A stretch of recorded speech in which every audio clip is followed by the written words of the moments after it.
And it's bad for you. Now, you wouldn't know it for some of the things I've said over the years, but I like people. I do. I like people, but I like them in short bursts.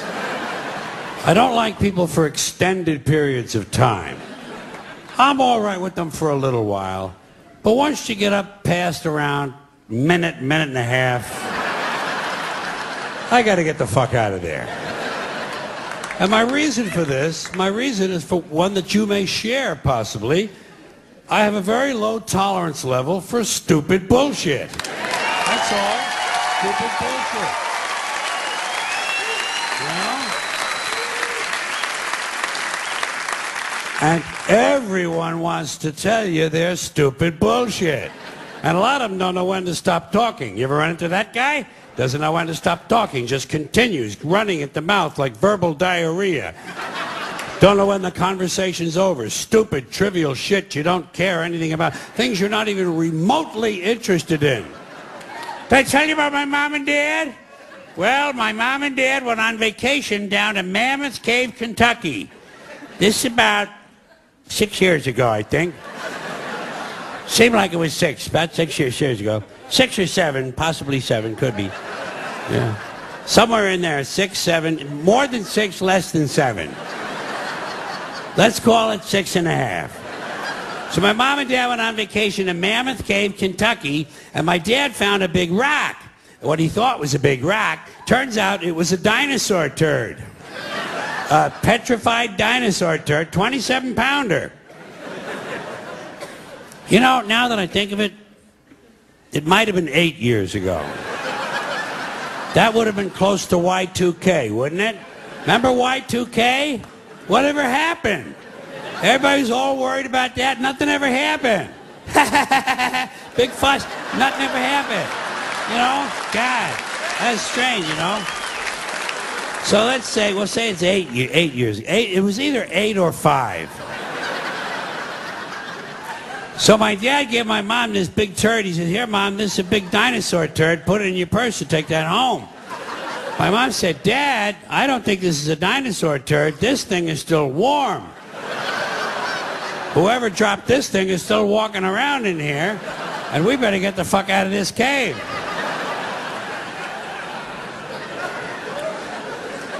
9 years ago. 9. I know it was 9 because my wife was pregnant with our first boy, Mahmoud ibn El Said ben Salam. And he's 10 now. Or is he? He's 11. Maybe he's 11. He's either 11 or 5.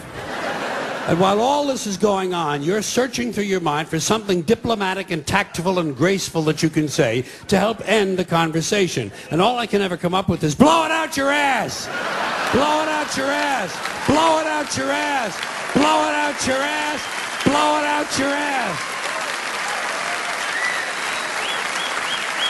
You know? But you can't say that. Good manners don't permit it. You have to find another way, and I go to body language. I try to use my body language to show that the conversation's over. I find myself leaning at a 45-degree angle, trying to indicate the direction I'd like to go if this person would just shut the fuck up. And that I might even give him a verbal cue. Surgery. Surgery. I'm late for surgery. I'm having my ears sewn shut. You know? Yeah. Same people on the phone. Same people on the phone. Don't know when to hang up. Don't know when the conversation's over. Dumb, trivial shit. Dumb questions. So what are you guys going to do 5 summers from now? We haven't made any plans. Marge wants to go to the beach. The kids kind of like it at the lake, and I want to go to the mountains. Grandma wants to visit her sister in Frog Balls, Arkansas. How about you? You made any plans? It's never too early to make plans. We're going to Norway in 2025.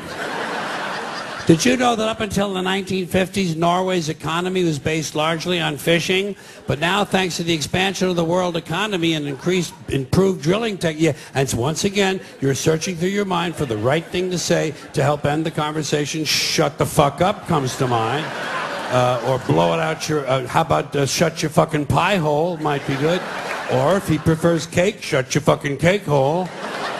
But these things, you don't want to, you can't say those things. And you can't use body language on the phone. Well, you can always amuse yourself, you know.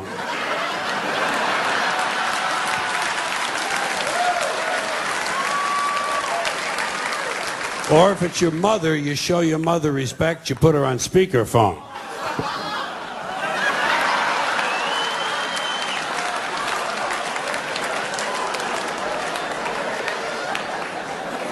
But that doesn't move the conversation along. You have to find another trick, and I go to tone of voice. Do you ever use your tone of voice to try to talk them into a soft landing? You try to coax the person toward the end. Right. Good. Okay. Good.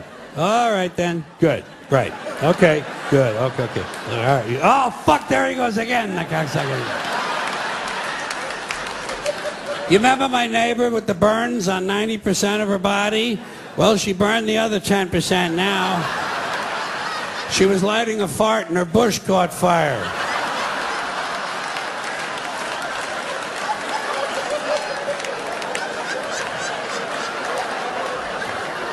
Listen, Reverend.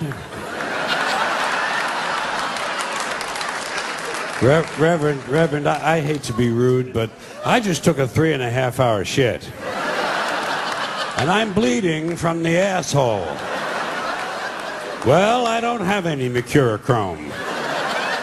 Yes, yeah, I'll put a Snoopy Band-Aid on it. Thank you. Yeah, thank you. You do that for me. Yes, say a prayer for my asshole. Thank you very much.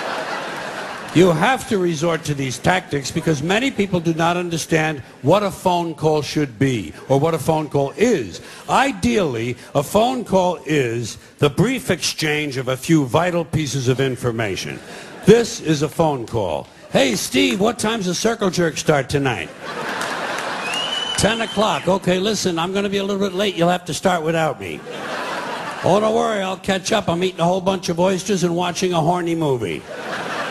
It's called Tarzan Fucks a Zebra. Russell Crowe. Well, it's kind of a fantasy. Right now, Renee Zellweger is blowing a unicorn. That's a phone call. It should not be a 2.5-hour harangue of your third cousin describing her mailman's liposuction. God, people are fucking boring. People are just fucking boring.